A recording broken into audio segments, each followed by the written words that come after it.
Bueno, ahora Dios nos ha permitido compartir el mensaje de la palabra del Señor y este tiempo Dios lo ha permitido. Venimos en una serie que tiene por nombre Nuevo Pacto y hoy vamos a tratar un tema que es complemento de lo que vimos nuestra reunión anterior, que fue un tema que tiene por nombre Acusados. ¿De qué ha sido acusada la iglesia?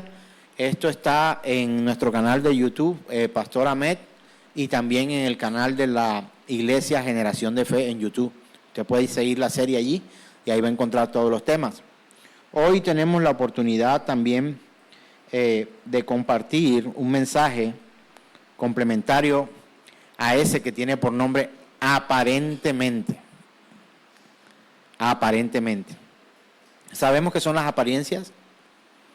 Las apariencias son mostrar externamente algo cuando en realidad internamente es otra cosa. Eso básicamente podríamos decir, parafraseada, una definición de lo que es apariencia. Y también nosotros como iglesia, porque estamos hablando en la iglesia y del pacto que el Señor ha hecho con nosotros, Él ha traído también a nosotros la oportunidad de defendernos. ¿Pero cómo? Con sus argumentos, no con los nuestros. ¿Alguna vez usted ha sido acusado de manera injusta? Hemos sido acusados muchos de nosotros de manera injusta. Pero también hemos sido elogiados de manera injusta. Porque aparentemente mostramos ser algo que no somos. Algo que no somos. Nosotros necesitamos, mis hermanos, poder entender que ante los ojos del Señor no hay absolutamente nada escondido, porque Él es todopoderoso y eso incluye todos sus atributos, todopoderoso. Y además la Biblia exalta algo, otro de sus atributos, y es la omnisciencia. ¿Qué quiere decir eso? Que Él lo conoce todo y que delante de Él no hay nada que pueda obstruir la transparencia o la realidad de lo que realmente somos nosotros. Es la iglesia y es el mundo en que vivimos.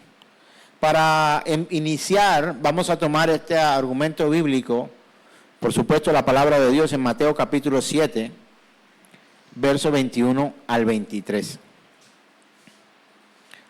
Mateo capítulo 7, verso 21 al 23. ¿Ya lo tenemos? ¿Está allí? Vamos a leerlo juntos, por favor. Dice la Escritura: no todo el que me dice, Señor, Señor, entrará en el reino de los cielos, sino ¿quién? El que hace la voluntad de mi Padre que está en los cielos. Muchos me dirán en aquel día, Señor, Señor, ¿no profetizamos en tu nombre? Y en tu nombre echamos fuera demonios, y en tu nombre hicimos muchos milagros. Verso 23 dice, y entonces les declararé. ¿Quién declara? El Señor Jesús. Entonces les declararé, jamás os conocí, apartaos de mí los que practicáis la iniquidad. Usted encontrará en otra versión donde dice, apartaos de mí, hacedores de maldad. Y mis hermanos, quiero que ustedes puedan interiorizar esto.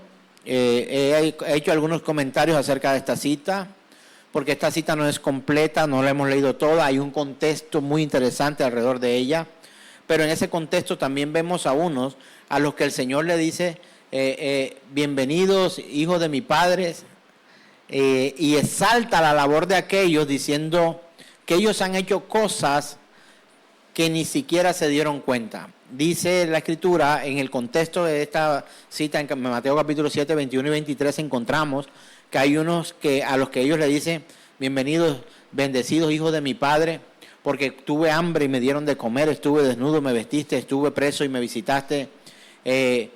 Hicieron una cantidad de cosas tremendas, yo los bendigo y les doy la bienvenida a mi casa. Estoy parafraseando la escritura. Y aquellos se sorprenden. ¿Y cómo? ¿Por qué se sorprenden? Se sorprenden porque dicen, Señor, ¿y cuándo te vimos desnudo? ¿Y cuándo te vimos con sed? ¿Y cuándo te vimos con hambre? ¿Y cuándo estuviste preso y nosotros te visitamos? ¿En qué momento fue eso? Y el Señor responde y dice, por cuanto lo hiciste con estos, unos de mis pequeños, mis hermanos, también conmigo lo hiciste. Si se da cuenta, hay, por decirlo así, un punto de ignorancia, hay un punto de ignorancia en ambos personajes o en ambos grupos de personas que se acercan al Señor, y el Señor los identifica de una manera tremenda. A mí me llama muchísimo la atención y me impresiona que los que bien hicieron y que el Señor los exalta, le preguntan, ¿y cuándo fue eso? Pero a los que Él le dice, apartados de mí, reclaman poniéndole frente al Señor o echándole en cara al Señor las cosas que ellos asumen que ellos pudieron haber hecho en favor del reino de Dios y en favor del Señor. ¿Cómo me vas a decir eso si yo, todo lo que yo hice y ahora me vas a tratar de esa manera? Y el Señor le dice, no te conozco, no te conozco. Y quiero que usted sepa que aunque nosotros tendemos a la maldad, porque eso tendemos al mal, a la rebeldía, a hacer las cosas de manera como a nosotros nos parece, el Señor es conocedor de todas las cosas. También conoce a los que luchan por hacer las cosas de manera correcta. De hecho, para algunos, lo correcto no es la voluntad del Señor. Y usted dirá, ¿cómo así si el Señor siempre hace lo correcto? Le hago una pregunta. Si yo le digo a usted, vaya a la casa de su vecino y sáquelo de ahí, ¿usted qué me diría? Uy, pastor, ¿cómo se le ocurre? Pero si leemos la escritura, pregunto, ¿es correcto o es incorrecto esa acción? Es incorrecta, ¿verdad? Pero si leemos la escritura, vamos a ver que el Señor le dijo a su pueblo, a los israelitas, le dice, ahora vayan y tomen posesión de esa tierra y sáquenlos de ahí y ustedes ocupen ese lugar. Lo que para ti es correcto o incorrecto, no significa que sea la voluntad del Señor. Por eso usted y yo debemos asumir como correcto o incorrecto no la opinión de los hombres, sino la declaración justa y verdadera de nuestro Dios Todopoderoso. Para lo que te vas a perder tu juventud, tú tan joven y ahora te vas a meter evangélico. Eso fue lo que me dijeron a mí en un momento. Tú que eres tan alegre, tú que eres tan fiestero, tú que eres, uy, no, si eres el alma de la fiesta. Y bueno, y también el que las acababa. Eres el alma de la fiesta. ¿Cómo es posible que tú ahora no vas a salir con ese cuento? Ya te perdimos. Y ciertamente me perdieron. Ciertamente me perdieron. Y me llamó una amiga a quien quería mucho. Ella no vive en Colombia ahora. Y me abrazó y me dijo, Ahmed, reconsidera todo esto. Porque me decían, ajá, ¿y cuándo vas a volver al antro, a la disco, a salir con nosotros? Y yo, no, ya te dije que yo no vuelvo para allá. Yo para allá no voy más. No, pero ¿cómo así? Te veré caer. No nos dicen cuando empezamos nuestra vida que te doy 2 fines de semana para que estés aquí nuevamente. Más o menos era lo que me decían. Y esta mujer muy cariñosamente me dijo, Ahmed, por favor, tú estás muy joven para meterte a esa vida ahora de evangélico. ¿Eso qué es? No vas a disfrutar tu vida, tu juventud. Ya eso han pasado más de 23 años aproximadamente, en lo que esa mujer me llamó para darme un buen consejo para que yo aprovechara mi juventud. Se la dediqué al Señor, se la he dedicado al Señor, a mi hogar, a mi familia, al matrimonio, con muchas debilidades y con muchos errores cometidos en el camino, por supuesto, pero dediqué mi vida al Señor. Yo puedo decir que soy un hombre feliz y gozoso de lo que Dios me ha entregado a mí. Perdone, ¿usted cree que le he dicho que soy un hombre que no tiene necesidades y que no pasa momentos difíciles? No, yo no le he dicho eso. Pero soy un hombre agradecido con lo que Dios me ha entregado, del mundo de donde me sacó y donde me colocó. Agradecido estoy porque me sacó de ese mundo de alcohol, de drogas, de cosas mal hechas y de una vida terrible que me llevaba al infierno, al fracaso. Y hoy, para gloria de nuestro Señor Dios Todopoderoso, le sirvo a Él con todas las fuerzas de mi corazón, y creo que Él nos ha llevado a nosotros, a toda nuestra familia, a que conozcamos al Señor. De algo puedo estar seguro, es que si algo hemos hecho mi esposa y yo con nuestros hijos y la familia que el Señor le ha entregado a nuestros hijos, en el caso de Sebastián, que ya es casado, y de hecho tratamos de hacerlo con los amigos, las amigas de Santi y de Beatriz, de vincularlos para que ellos puedan oír el Evangelio, para que ellos puedan conocer al Señor. Pero obviamente cometemos errores en el camino. A veces tenemos una coraza ante los demás que nos hacen ver como si fuéramos completamente santos, como si no partiéramos un plato y partimos toda la vajilla. Mira, si tú quieres saber y conocer el corazón de alguien, ve a la familia esa y pregunta a los padres, pregunta a los hijos, pregunta a los suegros, pregunta a los hermanos, ¿qué tal cristiano es? Vamos a poner ejemplo a Alex, vamos a preguntarle a Dina y a Dubinei, cuéntame, ¿qué tal cristiano es Alex? Y seguramente yo obtendré una respuesta por parte de ella. De pronto no es la misma que Alex me da. Es posible que sea distinta, pero lo que yo sí sé es que Dios sí sabe. Si algo yo sé, es que Dios sabe. Y por mucha apariencia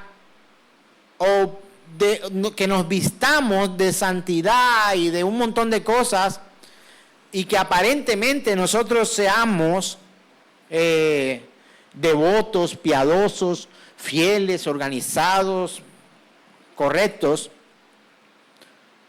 Dios conoce el corazón de cada uno de nosotros. De hecho, conoce si luchas con tus debilidades.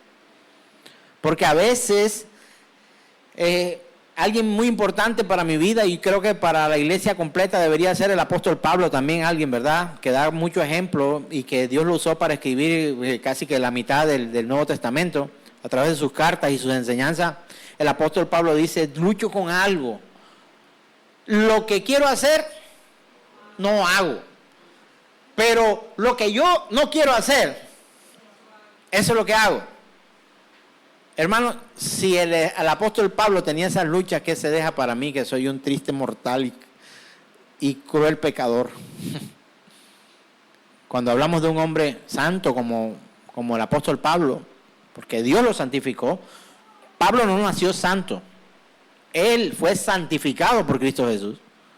Pablo no nació justo, él fue justificado por Cristo Jesús. Y así nacemos todos, mis queridos hermanos y amigos. Y Dios nos ha llamado a nosotros para que nuestra vida espiritual, nuestra vida familiar, nuestra vida como ciudadanos, nuestra vida laboral, nuestra vida fraterna, hablo de la hermandad, nuestra vida por completo sea, como dice la Escritura, cartas abiertas que puedan ser leídas por los hombres. Aquí donde usted me ve, yo lucho. No, el pastor tiene cara de buena gente. Pueda que tenga cara de buena gente. Pero si yo fuera, no sé, por cosas de la vida, un pastor con la cara tatuada, con los brazos tatuados, que se ve así, no sé, que haya transformado mi vida físicamente con una apariencia. Usted no ve que dice, mire, se le ve la pinta de atracador que tiene ese que viene allá. Y es un obrero. Está sucio porque está trabajando. Es un vendedor de algo. Pero cuando ve al emprendado, cuando ve al a aquel que quizá tiene una buena marca de camisa, un buen reloj. Esta persona se ve que es alguien exitosa. Mira qué elegancia, mira la forma en que habla. El Señor nos ha mandado a que desechemos esta forma de juzgar y prejuzgar a las personas. Y quiero que sepa que también lo han hecho con nosotros la iglesia. A veces por bien. Mira qué piadosa es la hermana Lourdes. Piadosísima. Qué mujer de Dios. Usted habla con ella y es como si hablara con Dios. ¿Usted no ha escuchado ese tipo de conversaciones donde alguien dice, no, tú vas a hablar con... No, se habla con esa persona como si hablara con Dios. Hermano, ningún hombre puede sustituir la poderosa presencia y santidad que Dios da. Ninguno. En estos días pudimos ver el entronamiento, porque así se llama oficialmente por la Iglesia Romana, el entronamiento de su nuevo Papa. Ay, pastor, no diga eso, se va a meter en problemas. Tengo que decirlo. Usted no tiene que entronar a ningún hombre, ni en su corazón, ni en su alma, ni en su mente. Usted tiene que entronar al Señor, porque Él es el que merece ese lugar, ese trono, para que Él pueda ser glorificado, exaltado, honrado, dignificado, no solamente a través de sus palabras, sus aplausos y sus canciones, sino a través de su propia vida ante una sociedad corrupta. Usted ha escuchado este comentario y quiero que lo piense un par de segundos para poder avanzar. Mira cómo te comportas. Esto lo he escuchado de algunas palabras de algunas personas. Mira que tú eres la Biblia que ellos, los del mundo, leen. ¿Usted ha escuchado eso alguna vez? Tú eres la Biblia que ellos nunca jamás leerán. Así que ten cuidado para comportarte bien. Hermano, esto no está bien. Porque tú no vas a ser la Biblia que los inconversos lean. Si tú fueras realmente piadoso, una persona que ama al Señor, que hace lo que Dios le ha mandado, usted no debe ser la Biblia que ellos lean. Usted debería ser quien les lee la Biblia a ellos. Porque aparentemente en usted ha encontrado qué persona tan maravillosa, hermano, y llegan así como cuando llegó uno de los discípulos que fue a hablar con el hermano y le dijo, encontré al Cristo, aquí no hay duda, espectacular, ven para que tú también lo conozcas. Y fue y se lo llevó allá. Eso pasó con nuestro Señor Jesús, contigo no va a pasar. Y si pasa, hay un error doctrinal y hay una hecatombe bíblica allí, eso no puede llegar a pasar. El apóstol Pablo dijo palabras que nos instaron a seguirlo a Él, pero porque Él sigue a Cristo Jesús. Hermano, si usted va a buscar, y esto no es para autojustificar mis propios errores, lo digo con esta aclaración, haciendo claridad de esto, si usted va a buscar un ejemplo, no me mire a mí. El apóstol Pablo está diciendo, mira, sígueme a mí porque yo sigo a Cristo. Lo voy a decir ahora con un sentido, con el cambio de polaridad, lo voy a decir en sentido negativo. No me sigas a mí cuando yo no sigo a Cristo. No me sigas. Porque tú y yo vamos a ser responsables ante el Señor de cada palabra y de cada cosa que hagamos, digamos o que dejemos de hacerlo. El apóstol Pablo está diciendo, imítame a mí porque yo imito a Cristo. Sígueme a mí porque yo sigo a Cristo. Haz como yo hago porque yo hago como Cristo hace. Pero el apóstol Pablo, sometido a pasiones y viviendo momentos de debilidad, se confesó delante del Señor. Lo que quiero hacer no hago, hago lo que no quiero hacer. Y hay una razón por eso. ¿Cuál era esa razón? ¿O cuál es esa razón? Por el pecado que abunda en mí. No ha nacido en esta tierra, aparte de nuestro Señor Jesús el Cristo, una persona que sea hallada sin pecado. La Biblia que leo dice, porque todos, por cuanto todos pecaron, todos están, ¿qué? Destituidos de la gloria de Dios. Destituidos de la gloria de Dios. ¿Quiénes? Todos, excepto el pastor Amé. No. Excepto el nuevo Papa. No. Somos hombres, pecadores, necesitados de arrepentimiento. Hermano, el apóstol Pablo lo dijo, pero lo tuvo que cumplir María, la madre de nuestro Señor Jesús, el Cristo. Y hoy, este mes, se celebra el mes de la madre. Y gloria a Dios por María.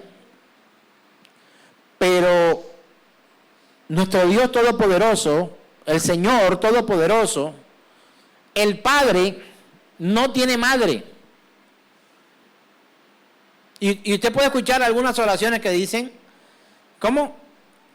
Acerca de María, que dice, Madre de Dios. Ahora yo digo, si nuestro Dios tiene madre, tiene que tener padre. ¿O es que acaso el padre tiene madre pero no tiene madre? Todos los padres tienen madre. Pero nuestro Padre Dios, uno es, y Él es antes de toda la existencia, y Él no tiene ni padre, ni madre, ni genealogía. Una sola hacia adelante, un solo paso. Aquí está el Padre. Aquí está el Hijo. Y está el Espíritu Santo. Una vez estaba tratando de hacer el logo de la escuela infantil y había colocado una especie de triángulo y había colocado Generación de Fe Kids. Había colocado el triángulo así de esta manera. Plano arriba y se alargaba un poquito hacia la derecha y era como un triángulo así acostado. Y alguien me preguntó, ¿y ese triángulo qué quiere decir? Y dije, no, tiene pues 3 puntas, que es Padre, Hijo y Espíritu Santo, pero está mal puesto. Y yo, ¿por qué está mal puesto? Porque tú tienes que poner así, arriba.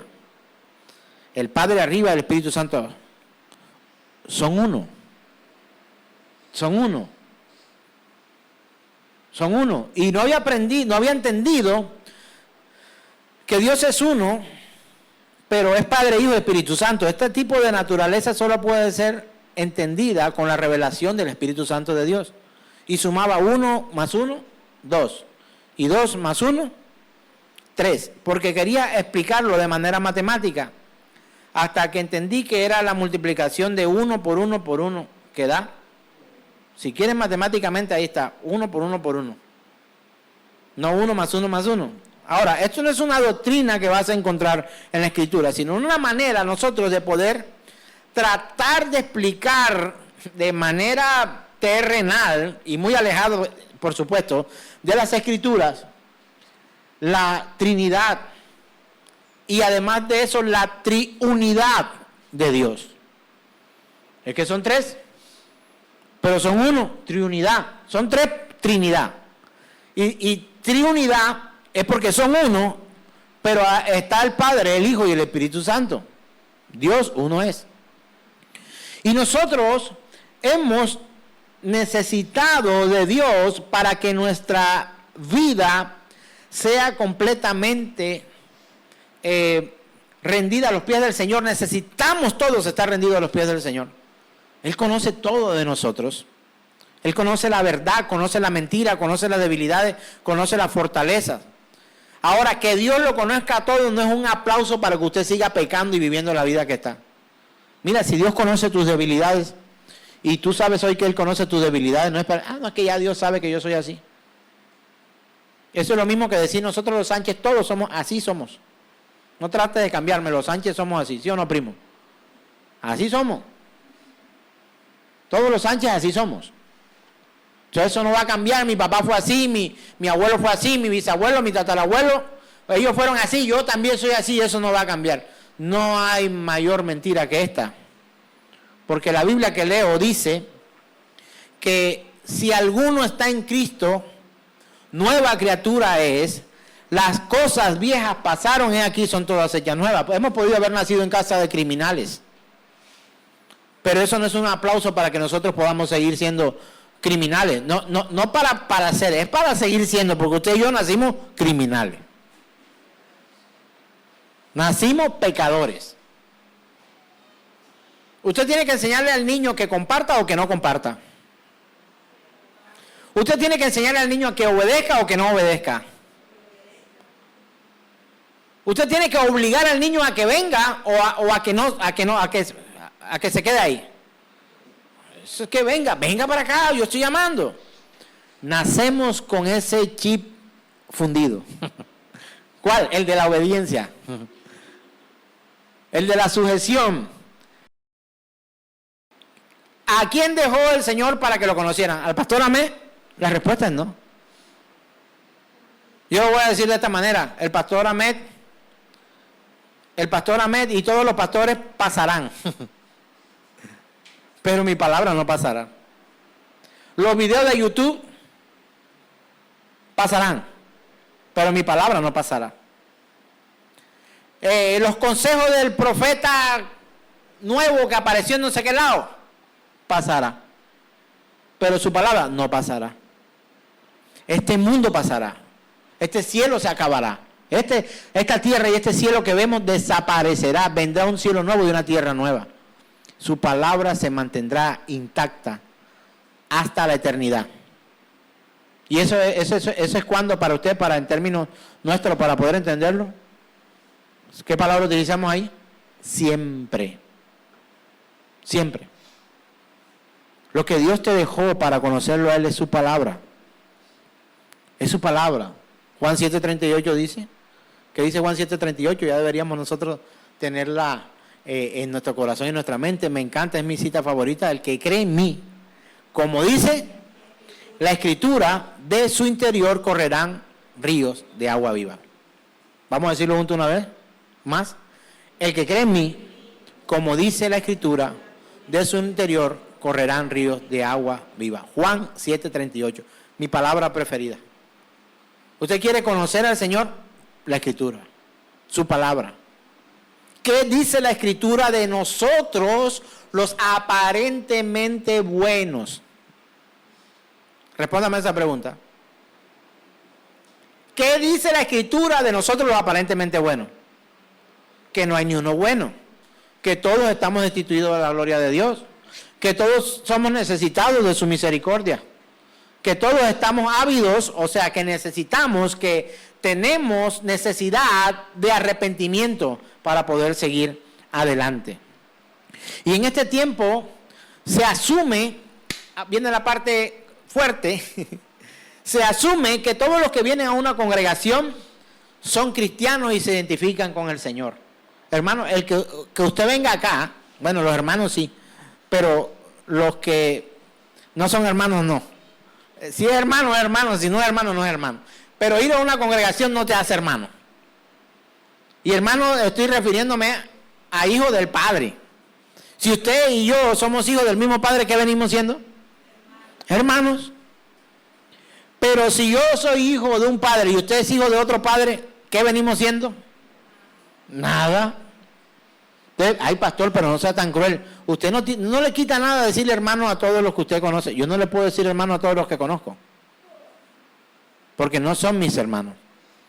Pero ¿de dónde saca usted eso? El mismo Señor Jesús le dijo a los fariseos cuando estaban discutiendo con Él, le dijeron, nosotros somos hijos del padre Abraham.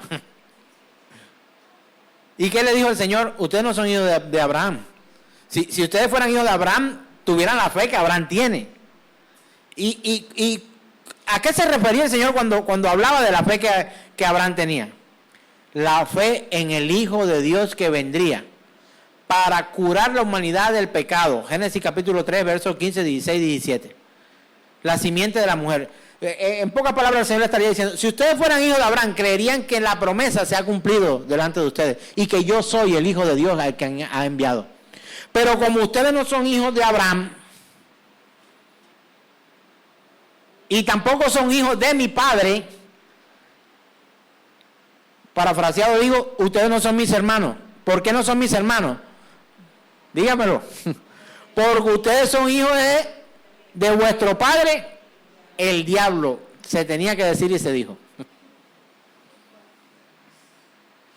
Quien no es hijo del Dios Todopoderoso no puede ser llamado mi hermano. ¿Pero eso lo determino yo? No. ¿Eso lo determina usted? No. Eso lo determina Dios. Los nacidos, no nacidos de hombre y mujer, sino los que han nacido del agua y del espíritu, los que han vivido en el corazón, en el anhelo de Dios, que han nacido para que su propósito se cumpla, para que seamos usados como Él quiere, para que le glorifiquemos, para que exaltemos su nombre, para que proclamemos su palabra, para que confrontemos al incrédulo y para que la verdad sea puesta por delante de la mentira que atrapa al mundo en el pecado y la maldad. Yo quisiera que usted le viera la cara a los hermanos que tiene aquí al lado, a ver si tienen cara de hermano o no. Usted podría decir, no, aparentemente sí, pastor, pero si usted lo conociera. Tiene cara de hermano, pero no es hermano. El mundo, así como nos acusó de la Santa Inquisición, porque nos acusan a los cristianos, a los creyentes, de haber torturado personas, ¿sabe una cosa? No fuimos nosotros los culpables. La iglesia de Cristo no es culpable de tomar personas y torturarlas hasta la muerte. No somos culpables de haber decapitado a Pablo. No somos culpables de haber crucificado a Pedro. No somos culpables de haber apedreado a Esteban. ¿Sabe quién hizo todas esas cosas malas? Cualquier otro, menos la iglesia del Señor. Porque la iglesia del Señor ha sido perseguida desde tiempos de nuestro Señor Jesús. El Señor Jesús, cuando conforma su iglesia, antes era llamado pueblo, ahora es llamada iglesia del Señor, no es mía, no es tuya. Y hablaba con los hermanos que pudieron venir a nuestra reunión de miembros y le decía, cuando usted le pregunta a qué congregación va, usted no diga la del pastor Amé, porque no es mía, es la iglesia del Señor. Ellos, cuando fueron conformados por Cristo, uno de los anuncios que creo que tuvo que haber hecho que más de uno se fuera para atrás, ustedes van a ser perseguidos a causa de mí y de mi nombre. Y zángate que el Señor tenía razón como en todo. Fueron perseguidos e iban a ser dispersadas las ovejas porque ya aparentemente no tenían pastor cuando Él es tomado. Ellos creyeron que hasta ahí iba a ser la historia del cristianismo, pero resulta que no. Sí fueron dispersados, pero Él ha unido a su pueblo a través de la historia y desde el primer día en que Él dejó de estar físicamente con nuestros hermanos, los hijos de nuestro Padre. Pero inmediatamente Él, de hecho, antes de que Él se fuera, la persecución ya había comenzado. ¿O acaso no tomaron a Pedro y lo estrujaron? Y el mundo le preguntó y lo confrontó, y, tú eres uno de ellos. Y él por miedo dijo en 3 ocasiones, no lo conozco, no sé quién es, no sé de qué hablas. Pero luego viene el Señor y fortalece a este Pedro. Y toma a este Pedro para que sea un predicador del Evangelio. Y el Señor le sana. Algunos dicen que cuando se presenta el Señor nuevamente, después de haber ascendido a los cielos y que vuelve nuevamente y lo abraza y se acerca a él, le dice, Pedro, ¿me amas? Tú lo sabes, Señor. Pedro, ¿me amas más que estos? ¿Me quieres más que esto? Y el Señor, el Pedro le dice, sí. Sí, tú sabes que te quiero. Y otra vez le pregunta, Pedro, ¿me amas? Y él le dice, Señor, tú lo sabes todo. Y él dice, apacienta mis ovejas, apacienta mis corderos.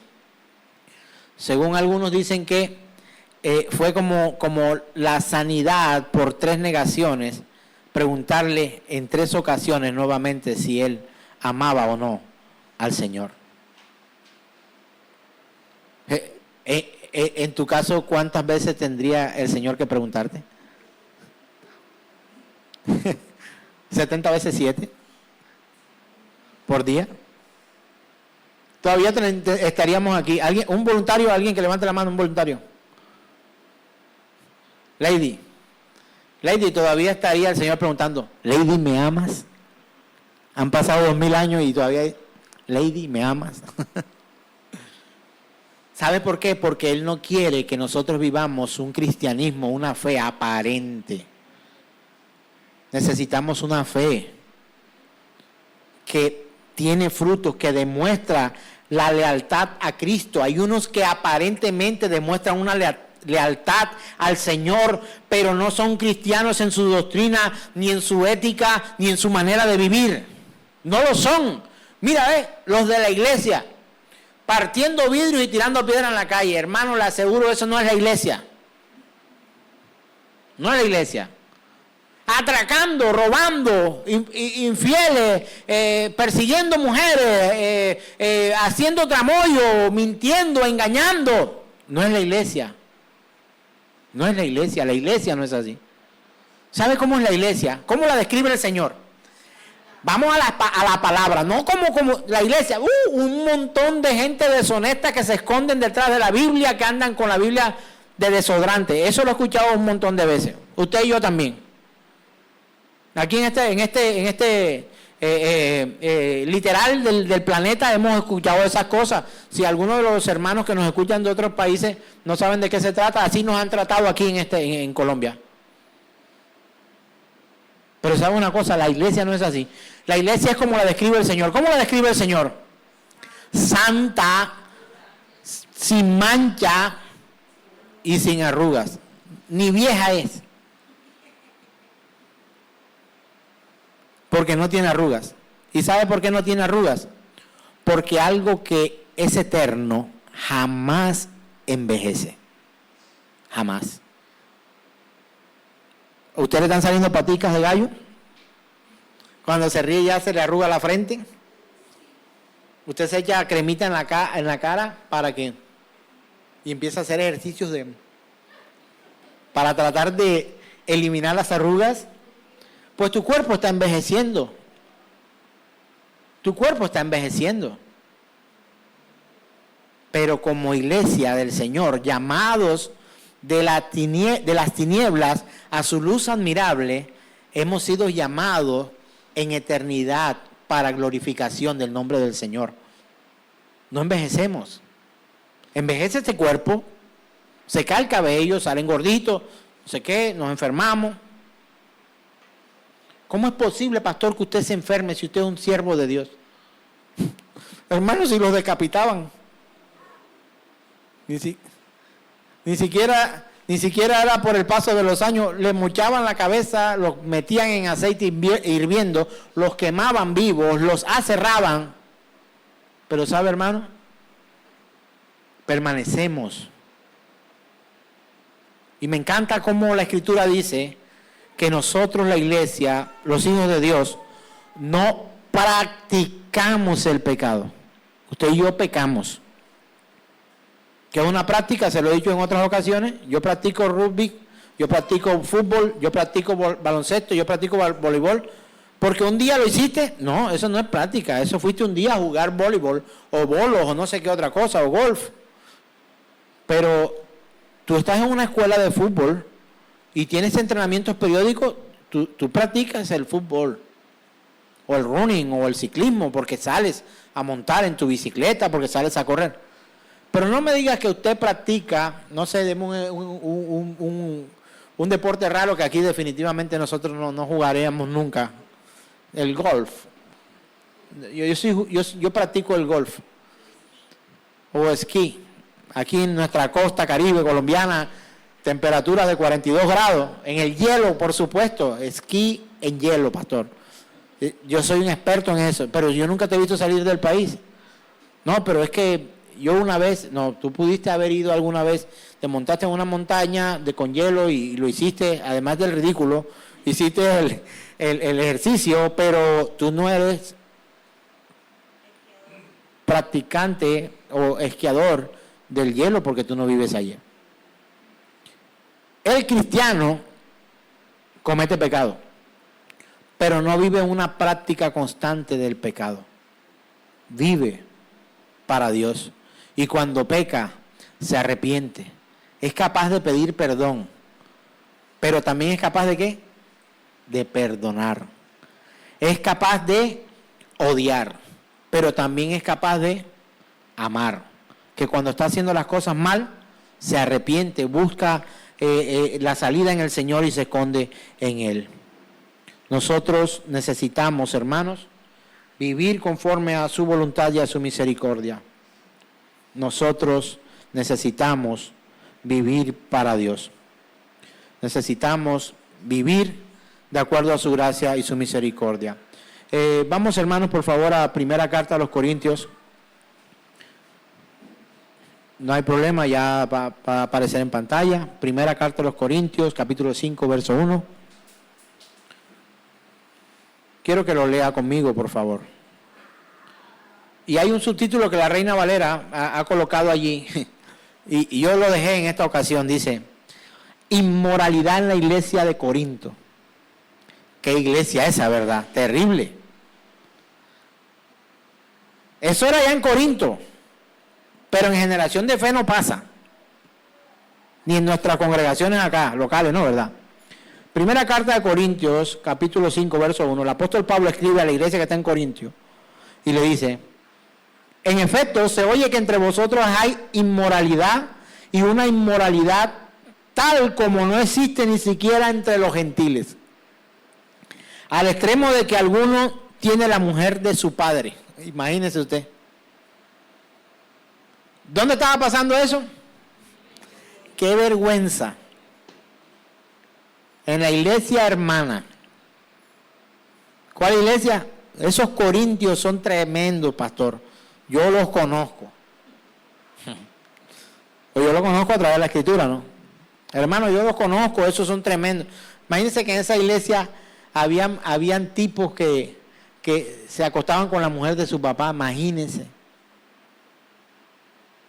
Qué terribles eran, ¿verdad? El apóstol Pablo está llamando la atención a aquellos porque era tal la corrupción allí que tuvo que llamarle la atención y decirle, mira, yo escucho casos de inmoralidad en ustedes que ni siquiera los escucho en el mundo. ¿Será que pasamos ese examen aquí? De pronto no la mujer del padre, pero ¿será que también vivimos en inmoralidad? Yo no lo sé, Dios lo sabe. Yo no sé, pero yo sí sé quién sabe. El Señor. Efesios capítulo 5, verso 12. Ah, esa es otra congregación, esa queda por allá. ¿Dónde queda? En Éfeso. Y el apóstol Pablo recibía todos los chismes de las congregaciones hermanas. Y entonces aparece allá en los Efesios, en la iglesia de los Efesios. En Éfeso quedaba esta iglesia. La dirección se la doy después, si quiere ir allá a la iglesia de Éfeso. Pero el apóstol Pablo le escribe a los Efesios y dice, porque es vergonzoso aún hablar de las cosas que ellos hacen en secreto. Diga conmigo apariencia. Usted lo veía y eran espectaculares. Espectaculares los hermanos. Uy, hermano de Éfeso, venga para acá, deme un abrazo. Uy, hermano de Corinto, es que yo si hubiese... Esta era la congregación que yo necesitaba. Yo necesitaba venir él aquí. Mateo capítulo 7, verso 15, el Señor hace una ilustración de lo que habría de acontecer a nosotros, los creyentes, la iglesia. ¿Qué dice? Cuidaos de los falsos profetas que vienen a vosotros con vestidos de ovejas, pero por dentro son ¿qué? Lobos rapaces. Ahora está hablando de los profetas. ¿Cuántos profetas usted conoce hasta esta época de 2025? Entra a Instagram. Ni siquiera ya vaya a la Biblia, porque eso ya están desactualizados, dicen algunos. Si quiere conseguir un profeta, tiene que buscarlo en Instagram. Así hoy los llamados o autodenominados iglesias, autodenominados creyentes, ahora buscan cuál es el profeta que vamos a invitar.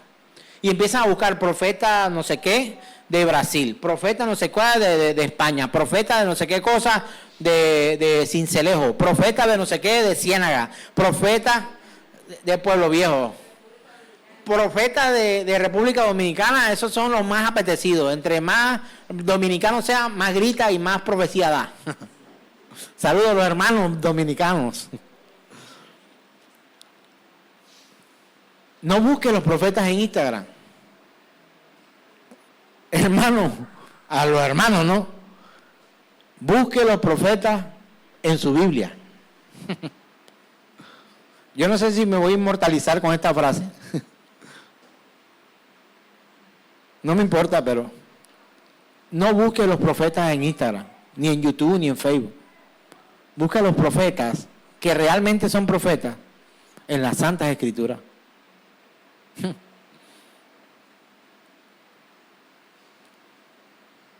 Hay hombres de Dios que predican el Santo Evangelio. Ya hace mucho tiempo, desde Agustín, Calvino, Spurgeon. Voy avanzando en el tiempo. Hoy puedes encontrar hombres de Dios como el pastor John MacArthur, Sugel Michelin, Paul Washer, Miguel Núñez, no sé qué otros más, muchos más. Encontramos allí hombres de Dios que se dedican a escribir. A.W. Tozer, A.W. Pink. Encontramos hombres rendidos a los pies del Señor, enseñando la doctrina correcta de la Escritura. Pero ¿sabe qué pasa? Y con esta cita quiero que terminemos. Mateo capítulo 13, verso 24, encontramos que aunque esto ocurre y algunos oran diciendo, Señor, ¿es que acaso no te das cuenta que hoy la iglesia está viviendo? Porque le han llamado hasta la gran ramera a la iglesia de hoy. Esta es la gran ramera. Hermanos, la iglesia de Dios es santa, pura, sin mancha, sin arruga. Así es la iglesia del Señor. Le voy a dar la respuesta de por qué el Señor no ha acabado con todos nosotros ahí. Mateo capítulo 13, verso 24 al 30. Mateo capítulo 13, verso 24 al 30. Dice, Jesús le refirió otra parábola diciendo, el reino de los cielos puede compararse a un hombre que sembró buena semilla. ¿Qué semilla sembró? Buena. Sembró buena semilla en su campo. Pero mientras los hombres dormían, vino su enemigo y sembró cizaña entre el trigo y se fue. Voy a hacer un par acá. ¿Usted cómo cree que es qué cree usted que es la cizaña? Porque usted y yo manejamos en nuestra costa caribe el cuento de la cizaña es cuando es cuento, cuando es murmuración, cuando es chisme. Mala energía. Están metiéndole cizaña al pastor allá, están diciendo que están hablando mal para que el pastor piense mal de nosotros. Aquí le llaman a los malos comentarios, a los falsos testimonios, le llaman cizaña. O a las cosas que no son ciertas, a las mentiras. ¿Qué cree usted que es la cizaña? Literalmente la cizaña es una especie vegetal. ¿Sabe qué es lo más tremendo de esta especie vegetal y por qué el Señor utiliza esta? ¿Y por qué no dijo, no, vino un hombre y sembró en los plantíos de trigo 80.500 pepas de mango, 90 sacos de frijoles? La cizaña como planta es muy, pero muy parecida al trigo. O sea que usted ve una de cizaña y ve una de trigo al lado y es posible que usted llegue a confundirse. ¿Sabía eso? Búsquelo en el Evangelio San Google y se va a dar cuenta. Evangelio según San Google, coloca cómo es la planta de la cizaña y cómo es la semilla. Y resulta que ese campo se llenaba de trigo y de cizaña. Verso 26 dice, cuando el trigo brotó, produjo grano, entonces apareció también, ¿quién? La señora cizaña. Y los siervos del dueño vinieron y le dijeron, Señor, ¿no sembraste buena semilla en el campo? ¿Cómo pues tiene cizaña? Y él les dijo, un enemigo ha hecho esto. Y los siervos le dijeron, ¿quieres pues que vayamos y la recojamos? Pero él dijo, no sea que al recoger la cizaña arranquéis el trigo junto con ella. Dejad que ambos crezcan juntos hasta la siega. Y al tiempo de la siega diré a los segadores, recoged primero la cizaña y atarla en manojo, ¿para qué? Para quemarla. Pero el trigo lo van a recoger ¿dónde? En mi granero. La semilla de cizaña da una planta tan parecida al trigo que solo los expertos pueden identificarla. Se dan cuenta que ellos apenas se dieron cuenta cuando ya estaban crecidas las plantas. Aquí lo dice la escritura. Cuando el trigo brotó, produjo un grano, entonces apareció también la cizaña. Y entonces los siervos del dueño, ¿quiénes son los siervos del dueño? Hermanos, los agricultores, ellos saben de esto. Usted y yo no sabemos de esto porque no somos campesinos. Pero ellos dijeron, ven acá, ¿qué pasó aquí? Y yo pregunto, ¿por qué no se dieron cuenta antes? Porque como dijo uno de los de ahora, aunque suene parecido, pero no es igual. Encontramos que aparentemente era trigo, pero no era trigo. Característica de la cizaña. Solo te das cuenta que no es cizaña cuando te das cuenta que no produce fruto. Y lo digo con dolor en mi alma y mi corazón. ¿Sabes cuándo te das cuenta que es cizaña y no es trigo? Por sus frutos los conoceréis. ¿Cuál es tu fruto? No traje 25 a la congregación. ¡Wow, qué fruto! No. Ese no es el fruto. Eso era antes en otra congregación por allá. Que tu fruto es el montón de gente o la cantidad de dinero que dabas. Aquí no. Aquí tu dinero sirve para comprar las cosas necesarias. Y también en tu ofrenda para darle gracias a Dios, que es una ofrenda al Señor. Pero no te obligamos a que tienes que dar dinero ni pagar por un mensaje. No lo haces. Es tu ofrenda al Señor. El diezmo no, aunque sea bíblico, no es para nosotros. El diezmo era un impuesto a la nación de Israel, entregado a los sacerdotes. Nosotros no somos la nación de Israel, somos la iglesia de Cristo. Y la iglesia de Cristo sustenta sus gastos con ofrendas voluntarias, que son ofrenda a Dios y sirven para el desarrollo del ministerio en la tierra. Esa es nuestra concepción del dinero aquí.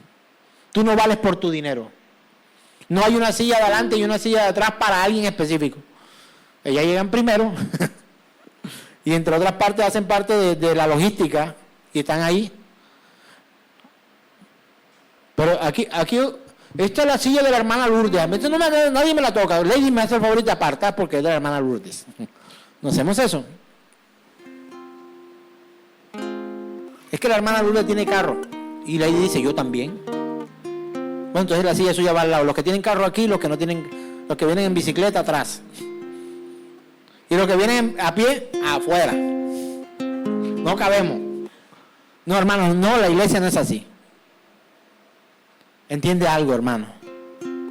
La iglesia produce frutos. La cizaña no. La cizaña solo ocupa un espacio en el terreno que Dios siembra. Yo no sé si estás afligido o afligida hoy y dirás, entonces yo soy cizaña. Si Dios te llamó, puede más bien que parezca cizaña, pero en su momento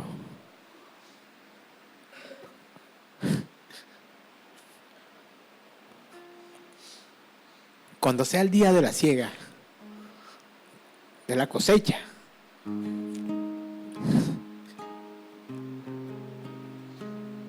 vas a dar fruto. Y lo digo hoy así tan afligido en el sentido, porque sé que alguien que amo, no sé por qué, pero le amo, está viviendo momentos duros.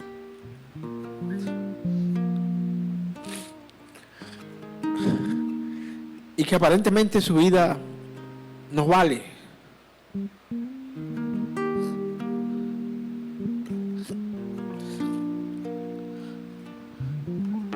Que solo hay quejas en su vida, que no hay respuesta, que momentos duros ha vivido, ha pasado. Pero hoy a la iglesia el Señor nos habla y nos dice, crece, crece, ya darás fruto. Nútrete de la tierra donde Dios te puso, nútrete, come, aliméntate, llénate, come, bebe, porque el largo camino te espera para que puedas dar fruto en el momento en que aún así a tu lado hayan plantas de cizaña, tú seas colocada en mi granero. No lo digo yo, lo dice el Señor.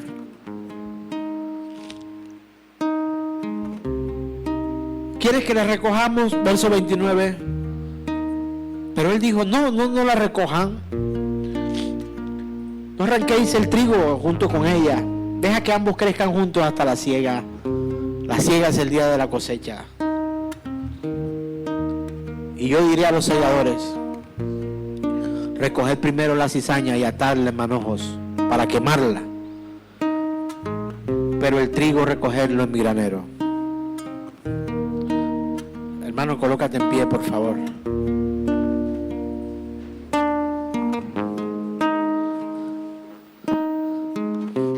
Vamos a orar, hermano.